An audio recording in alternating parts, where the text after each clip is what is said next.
बेटकरी साहेब, काल marine drive कार्यामध्ये FIR दाखल करायला नकार दिला, तुम्ही आक्रमक झालेले पाहायला मिळाला होता. आज बारामतीत रोहित पवार आहे. काल मरीन ड्राईव्ह पोलीस स्टेशनला जे घडलं ते अवघ्या महाराष्ट्रानं पाहिलं. मरीन ड्राईव्ह पोलीस स्टेशनचे ठाणेदार शिवाजी पिंगळे, माझ्या माहितीप्रमाणे त्यांचं नाव, त्यांनी साधारणपणे सर्व आमचं प्रकरण समजून घेतलं. तिथे कायदेशीर सल्लागार सुद्धा आमदार रोहित पवार यांच्यासोबत त्या ठिकाणी सहभागी होते. पक्षाचे कार्यकर्ते आणि अजितदादांवर प्रेम करणारे सुद्धा होते. आणि तिथे आम्ही 4 आमदार होतो. एक आमदार रोहित पवार नव्हते, त्यांच्या पक्षाचे आमदार संदीप क्षीरसागर होते, माझ्या पक्षातून मी होतो आणि इद्रिस नायकवडी साहेब विधान परिषदेचे आमदार, असे 4 आमदार बसलेले असताना तिथं वरिष्ठ अधिकारी, पोलीस अधिकारी येतात. ते त्यांच्या तोऱ्यात बोलतात. एफआयआर म्हणजे होत असताना ते थांबवतात. मग त्यांना फोन येतो, ते अँटी चेंबरमध्ये काहीतरी फोनवर बोलतात. अजून त्यांना दुसरा फोन येतो, ते आम्हाला लॉ सांगतात की असा लॉ आहे, असे कायदे आहेत, तुम्ही आम्हाला सांगू नये, पोलिसांची पोलीस प्रक्रिया करतील, असं उन्मत्तपणा करतात. आणि त्यानंतर तिसऱ्या फोन नंतर ते परत त्या चेअरवर बसतात आणि आम्हाला म्हणतात की आम्ही एफआयआर घेऊ शकत नाही, तुमची तक्रार आम्ही घेतो. तक्रार 48 तासानंतर आम्ही सांगू तुम्हाला काय करू या तक्रारीवर. त्याच्या 48 तासामध्ये आम्ही म्हटलं तुम्हाला काय इन्व्हेस्टिगेशन करायचं आहे, त्यावर ते बोलले नाहीत. त्यांना हे इन्व्हेस्टिगेशन करायचं होतं की खरंच विमान उडालं का, खरंच तिथं पडलं का, खरंच इतके मृतदेह तिथं सापडले का, हे टॅली केल्यानंतर ते एफआयआर करतील. असं तिथल्या वरिष्ठ अधिकाऱ्यांनी उर्मटपणाचं दिलेलं उत्तर हे अत्यंत निंदनीय होतं, अत्यंत वेदनादायी होतं. त्यामुळे घटना गोजूबावी माळरानाच्या परिसरात घडलेली असल्याने, बारामती पोलीस स्टेशनच्या हद्दीतली ती घटना असल्यामुळे तिथले विधानसभेचे आमदार रोहित पवार हे तिथे गेलेत. त्यांनी कालच सांगितलं होतं की बारामतीला, शेवटी मग आता इलाज नव्हता, यांनी एफआयआर घेतला नाही म्हणून ते तिथे गेलेत. त्याच्यामुळे त्यांची रीतसर तिथे एफआयआर केल्या जाईल, अशी घेतलाही जाईल आणि केल्या जाईल अशी अपेक्षा आहे. काल त्यांनी असं म्हटलं की गुन्हा दाखल करणार नाही, काही करायचं ते करा, अधिवेशन चालू आहे, अशा अधिकाऱ्यांवरती हक्कभंग वगैरे काही आणणार आहे. मी कालच तसा प्रस्ताव ठेवलेला आहे. आता ते माननीय सभापतींना भेटतो आणि सभापतींनी परवानगी दिल्यानंतरच मला तसं बोलता येणार. पण जर हक्कभंगाचा प्रस्ताव तिथे मंजूर झाला नाही झाला, कारण हक्कभंग समिती ही वेगळी आहे, तिचे प्रसाद लाड हे अध्यक्ष आहेत, सन्माननीय सदस्य प्रसाद लाड साहेब, त्यांना मी भेटतो. त्यांनी परवानगी दिली तर मी हक्कभंग जरूर मांडेल. नाहीतर मग शेवटी 4 आमदारांचा अवमान करणारे आणि उन्मत्तपणे बोलणारे पोलीस अधिकारी हे कोणाच्या जीवावर मस्ती करतायत, कसला यांना माज आहे, याचं उत्तर जाप्त विचारण्याचा अधिकार एक संविधानिक पद्धतीनं भारताचा नागरिक म्हणून मला आहे. त्यामुळं बारामती पोलीस स्टेशनमध्ये मोठ्या प्रमाणात नागरिक जमा झालेले आहेत, रोहित पवार त्या ठिकाणी पोहोचलेले आहेत. काय वाटतं आज गुन्हा दाखल होईल का? आणि काल जी तुम्ही मरीन ड्राईव्ह मध्ये तक्रार दिली होती ती पण SIT कडे दिलेली असं कळतं. ती आता तक्रार त्यांनी SIT कडे वर्ग केली का याबद्दल मला माहिती नाही. पण बारामती सोबतच तुम्ही बघा, डोरलेवाडी, लोणी भापकर, इंदापूर, भिगवण त्या परिसरात प्रचंड प्रमाणात आता जनता रस्त्यावर उतरायला सुरुवात झालेली आहे. आमदार रोहित पवारांनी त्यामध्ये लीड केलेलं आहे. खरं तर त्यांनी ज्या पद्धतीनं अजितदादांचा मुद्दा लावून धरलाय, DGCA ची ज्या पद्धतीनं बारकावे माहिती त्यांनी मीडियाच्या माध्यमातून जनतेसमोर आणली, त्यामुळे DGCA ला सुद्धा घाम फुटला आणि त्यांनी थातूर मातूर का होईना पण VSR कंपनीवर कारवाई केली. मात्र DGCA यातून सुटणार नाही. DGCA ला याचा मोठी किंमत मोजावीच लागेल. DGCAच्या अधिकाऱ्यांनी अजितदादांचा घात घडून आणलाय असा आमचा स्पष्ट आरोप आहे. त्यामुळे त्यांच्यावर एफआयआर झाली पाहिजे.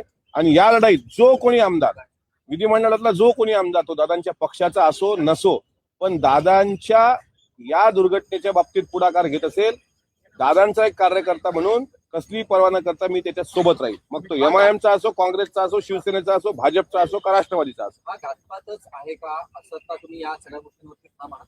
मग हा अपघात आहे हे तुम्ही सिद्ध करून दाखवा.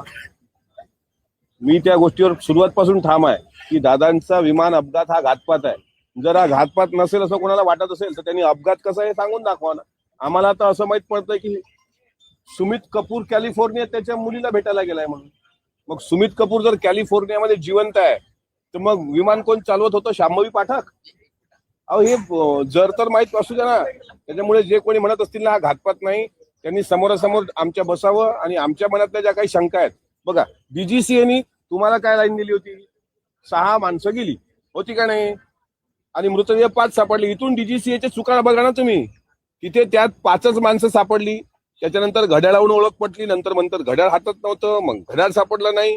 म्हणजे हे जे काही जरतरचे प्रश्न आहेत ना, नेमकी ती पिंकी माळी, त्याच्यानंतर विदीप जाधव, त्याच्यानंतर शांभवी पाठक, सुमित कपूर, सुमित कपूरच्या पत्नीची पण एक पोस्ट आहे, हे माझे पती जिवंत आहेत म्हणून, असं पण एक तिचं पोस्ट आम्ही वाचली. म्हणजे सुमित कपूर जर जिवंत असेल तर मग विमान चालवत कोण होतं? आणि ज्याला वाटते हा अपघात आहे, घातपात नाही, तर त्यांनी आम्हाला सांगावं, तुमच्याकडे काही पुरावे असतील तसे द्यावे. आम्ही म्हणू की बाबा हा अपघात आहे. असा कसा अपघात की त्या एअर स्ट्रिपवर ते फ्लाईट जात नाही, फ्लाईट अशी क्रॉस होते. बरं झालं तो सीसीटीव्ही भेटला. आणि माळरानावर कोसळण्यापूर्वी स्फोट होतो. इतकं मोठं डिझेलचे टँक त्यात भरून ठेवले होते का? त्याच्यामुळे हे जरतरचे प्रश्न महाराष्ट्राला अनुत्तरित राहू नये. जसं सुभाषचंद्र बोसांचा विमान अपघात अजूनही मृत्यूचं गूढ त्यांच्या कायम आहे, लाल बहादूर शास्त्रींचं गूढ कायम आहे, गोपीनाथराव मुंडे साहेबांच्या शेवटच्या क्षणाचं गूढ कायम आहे, विनायकराव मेटे साहेबांच्या गाडीचा अपघात कसा झाला त्याच्यावर 2-4 दिवस चर्चा झाली, तो पण विषय बंद पडला. तसा अजितदादांचा विषय ज्यांना वाटत असेल एवढा सोपा आहे पडदा टाकावा, त्यांनी हे समजू नये की त्याच्यावर पडदा पडलाय. आम्ही जोपर्यंत जिवंत आहोत तोपर्यंत हा विषय ताणूनच धरणार, विचारणार. आम्ही, आमचा हक्क आहे तो विचारण्याचा. थांबा.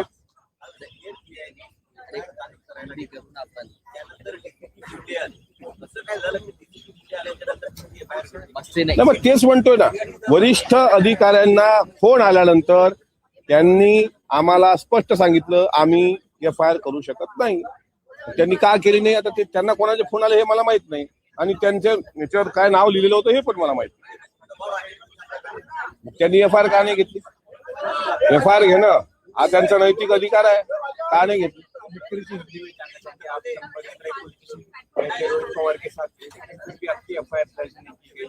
देखिए, मैं कल से ये बात कर रहा हूँ कि मैं मरीन ड्राइव पुलिस स्टेशन में विधायक रोहित पवार जी के साथ इसलिए गया था कि उन्होंने DGCA के बारे में जिस तरीके से प्रेस कॉन्फ्रेंस लेके महाराष्ट्र और दिल्ली में जिस तरीके से DGCA का बुर्खा उन्होंने फाड़ा था, वो DGCA का बुर्खा फाड़ने के बाद DGCA को ये पता चला कि ये जो पूरी इन्वेस्टिगेशन है उन पे उसका एंगल आ रहा है, तो उन्होंने VSR वेंचर पे उनके 3-4 फ्लाइट कैंसिल करके थोड़ी बहुत कार्रवाई की। उसके खिलाफ FIR करने के लिए खुद आमदार विधायक रोहित पवार जी मरीन ड्राइव गए थे। उनके साथ मैं अजित दादा के पार्टी का कार्यकर्ता हूं और अजित दादा का कार्यकर्ता हूं, इसलिए मुझे लगता है कि मेरे नेता का इस तरीके से अगर उनका फ्लाइट क्रैश होता हो और उसके बारे में सवाल पूछा जा रहा है, FIR होने जा रहा है, तो मेरा धर्म बनता है कि मैं उनके साथ जाऊं। इसलिए मैं वहां पे गया। वहां पे जाने के बाद उनकी लीगल एडवाइजर की टीम थी, वहां के PI जो थे उन्होंने FIR लेने के लिए हाँ कही थी।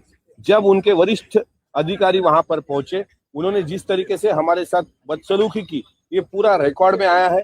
और उसके बाद उन्होंने 2 बार उनको फोन आए, वो एंटी चेम्बर में गया। आफ्टर दैट वो आने के बाद बोले कि मैं FIR नहीं ले सकता।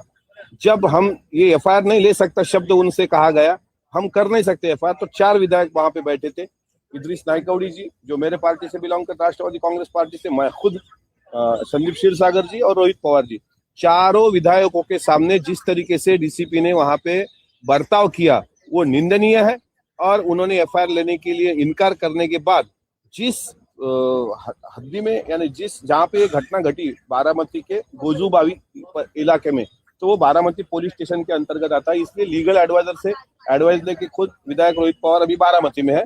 लेकिन कल जिस तरीके से मरीन ड्राइव पुलिस इन्होंने हमारे साथ बदसलूकी की, मैं जरूर कोशिश करूंगा कि उनके खिलाफ हक्क भंग लाया जाए। रोहित पवार जी आज बारामती गए हैं, बारामती पुलिस स्टेशन में काफी लोग आए हुए हैं, क्या नहीं, वो संवैधानिक लड़ाई उनकी लड़ रहे हैं, उनके साथ पूरे बारामती के लोग हैं। हम सभी लोग, जो कोई भी अजीत दादा के लिए झगड़ रहा होगा, जो कोई भी हो, जो कोई पार्टी का हो, अब हमें MIM के भी विधायक मिलते हैं, कांग्रेस के विधायक मिलते हैं, बोलने के बाद बोलते हैं दादा से हमारे अच्छे रिलेशन थे, शिवसेना के विधायक मिलते हैं, भारतीय जनता पार्टी के सभी, तो और हमारे राष्ट्रवादी कांग्रेस पार्टी के सभी आमदारों को, सभी विधायकों को हमारा कहना है कि ये लड़ाई जो कोई भी लड़ेगा, जो कोई भी लड़ेगा, उसके साथ हम रहेंगे। अजीत दादा के कार्यकर्ता इस नाते बारामती में अभी ये शुरुआत हो गई है, लेकिन उसके पहले लोनी भापकर, उसके पहले दौंड, डोरलेवाड़ी, इंदापुर, बारामती, अभी आहिस्ता आहिस्ता हर एक गांव में ऐसी FIR करने की लोग सोच रहे हैं कि ठीक हर एक जगह निवेदन पुलिस को दिया जाए और उसके बाद ही ये लड़ाई आगे ली जा सकती आप कह रहे पायलट अभी भी जिंदा है जो प्लेन क्रैश में। है। ऐसा हमें पता चला है। अब वो इंक्वायरी करना सीबीआई एसआईटी इनकी जिम्मेदारी है। हमें ऐसा पता चला है सोशल मीडिया के द्वारा कि सुमित कपूर कैलिफोर्निया में उसके लड़की को मिलने को गया, ऐसा हमें पता चला है। अब इसमें झूठ और सच लाने का पूरा काम ये सरकार का है कि अगर मैं झूठ बोल रहा हूँ तो उसकी इंक्वायरी हो। अमोल जी, अशी शंका काय आहे? मग तुम्ही पत्रकार बांधवांनी प्रश्न विचारला, कुणीतरी यांनी विचार, हे म्हणतात ऍक्सिडेंट आहे असं तुम्ही म्हणत, घातपात आहे असं तुम्ही कसं म्हणता? मग यांनी सांगावं ना ऍक्सिडेंट कसा आहे. यांनी म्हणजे जे म्हणतात ऍक्सिडेंट आहे, हे असे जे काही धागे धरून ह्या शंका येत आहेत ना आम्हाला, या शंकेचं निराकरण जोपर्यंत वस्तुनिष्ठ अहवाल येत नाही. पहिलं काय म्हणाले, ब्लॅक बॉक्स जळलेला आहे, आता म्हणतात ब्लॅक बॉक्स सुरक्षित आहे. मग सुरक्षित ब्लॅक बॉक्स मधला डेटा तो बाहेर आणायला अडचण काय? तो आणा ना, त्यात काय संवाद झालाय तो संवाद कळू द्या. त्याच्यामुळे शंका तर आहेतच, तो विचारणं काही गैर नाही.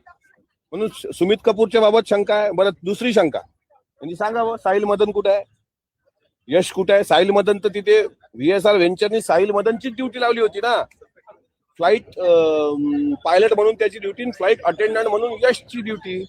ते घरून निघाले, त्याचा सीसीटीव्ही ते आता कुठे आहेत हे तरी सांगा. चला, तो सीसीटीव्ही आपण समजू. आता सीसीटीव्ही तर तुम्हाला माहित आहे मर्यादा 15 दिवस, 3 आठवडे, 1 महिना, 1.5 महिना सीसीटीव्ही मध्ये तो डेटा राहतो, त्याच्यानंतर तो उडून जातो. आता 1 महिना होत आला, अजूनही सीसीटीव्ही फुटेज नाही.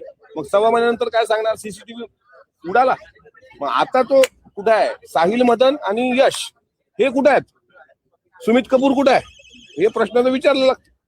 मग हे प्रश्न विचारणं जर गुन्हा असेल आणि त्याची किंमत मोजावी लागेल वगैरे वगैरे, आले विचारणार नाही तर काय? मग काय, हा माणसाचा जन्म माणसासारखा जगला पाहिजे. माणूस कुत्र्यासारखं जगण्यात काय अर्थ आहे? त्याच्यामुळे हे तर विचारणारच आहे आपण.